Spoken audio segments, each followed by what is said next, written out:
बहुत बहुत नमस्कार करते हैं न्यूज़ 21 में आप सभी का आपके साथ मैं हूं ऋतिका पांडे।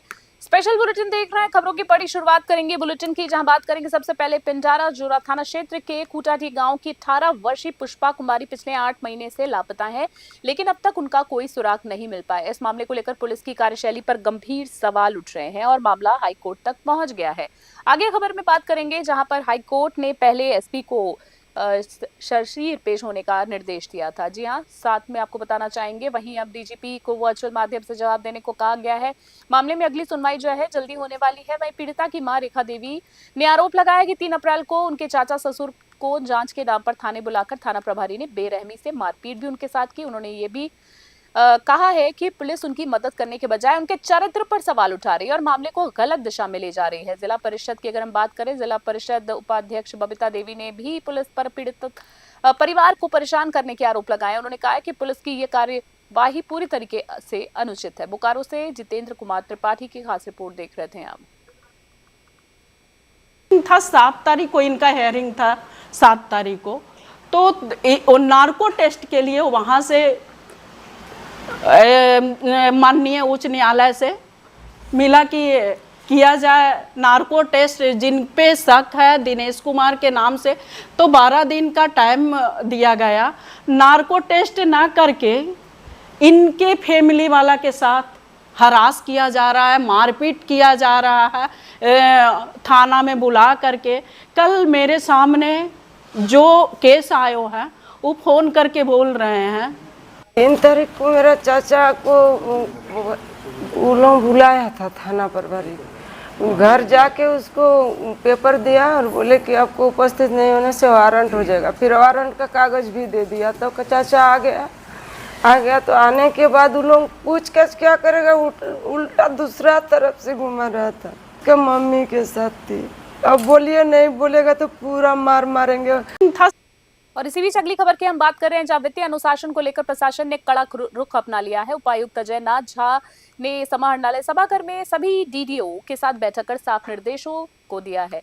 एक पैसे की भी गलत निकासी बर्दाश्त नहीं की जाएगी, उनका कहना है। उन्होंने निर्देश दिया है कि सभी डीडीओ वित्तीय वर्ष 2023-24, 24-25 और 25-26 में स्थापना मद से हुई निकासी की जांच प्रमाण पत्र ने कि झारखंड कोषागार संहिता 2016 के नियमों का पूर्ण पालना हुआ है।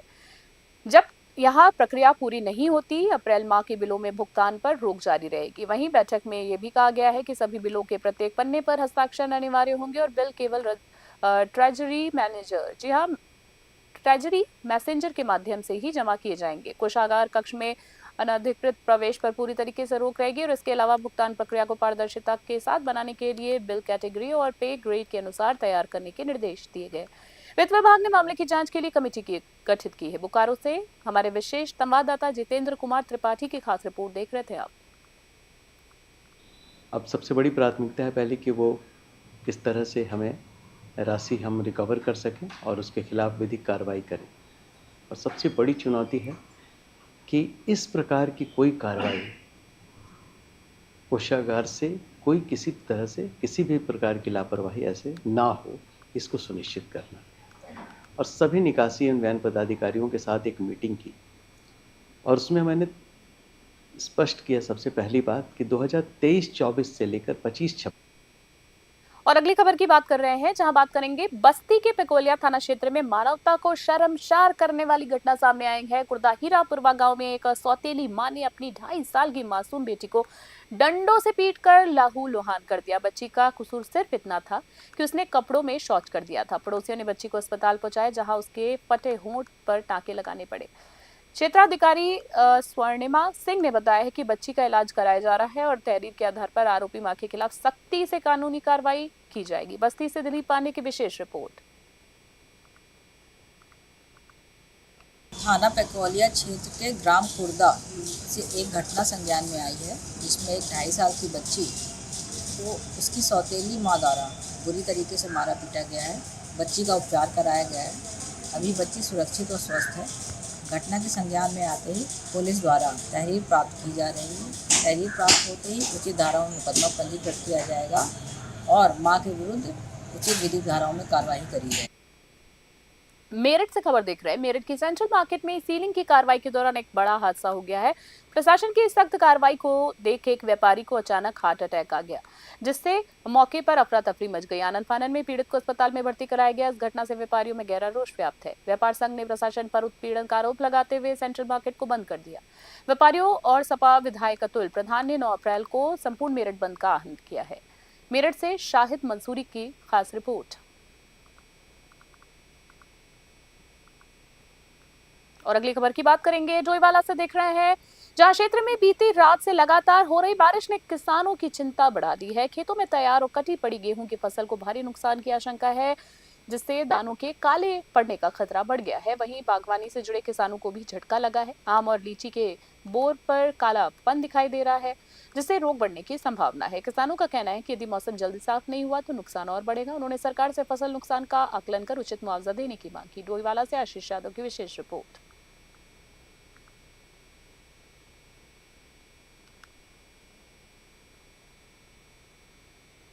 गेहूं की फसल को बेमौसमी बारिश से हो रहे नुकसान, एक तरफ यहाँ पर हाथी का नुकसान, जंगली जानवर का नुकसान, उसके बाद तोतों का नुकसान।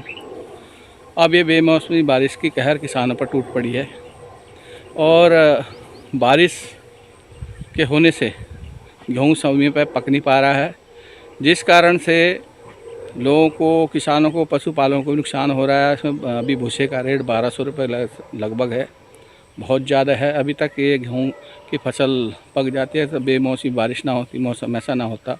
बेमौसम बारिश से क्षेत्र में और पूरे ही हमारे उत्तराखंड में ओलावृष्टि और बारिश से भारी नुकसान आपको किसानों को देखने को मिल रहा है, जो कि क्षेत्र में आप देख लोगे कि कितनी गेहूं की फसल का नुकसान हो गया है। आम जनमानस और किसान बहुत ज़्यादा परेशान हैं। हम सरकार से मांग करते हैं कि क्षेत्र में घूमकर जो किसानों को नुकसान हुआ है उसको उचित मुआवजा देने का कार्य गवर्नमेंट करे। हम किसानों की यही मांग है।